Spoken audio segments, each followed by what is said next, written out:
محترم سامعین کرام، السلام علیکم ورحمۃ اللہ تعالی وبرکاتہ۔ الصلاۃ والسلام علیک یا رسول اللہ وعلی آلک واصحابک سیدی یا رسول اللہ صلی اللہ تعالی علیہ وسلم۔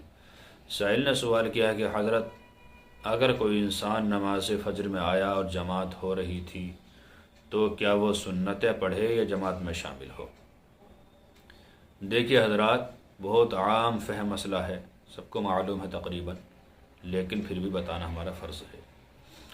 اگر نمازی اس وقت آیا کہ نماز ہو رہی تھی، جماعت کھڑی تھی، پہلی رکعت تھی یا دوسری رکعت تھی، اگر اسے یہ یقین ہے کہ میں سنتیں جلدی جلدی پڑھ کے اور جماعت میں شامل ہو جاؤں گا، تو پہلے سنتیں ادا کرے اور بعد میں جماعت میں شامل ہو، اگرچہ اسے تشہد ہی ملے، یعنی امام صاحب التحیات میں ہی کیوں نہ ملے۔ اور اگر یہ یقین ہو کہ اگر میں سنتیں ادا کرنے کھڑا ہو گیا تو جماعت بالکل نکل جائے گی، التحیات بھی مجھے نہیں ملے گی، تو سنتوں کو چھوڑے اور جماعت میں شامل ہو جائے۔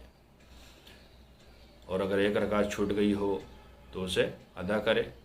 اس کے بعد جب سورج نکل جائے 20 منٹ کے بعد وہ سنتیں ادا کر لے۔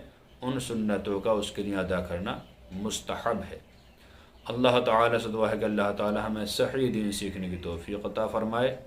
آمین۔ السلام علیکم واللہ تعالیٰ عالم بالصواب۔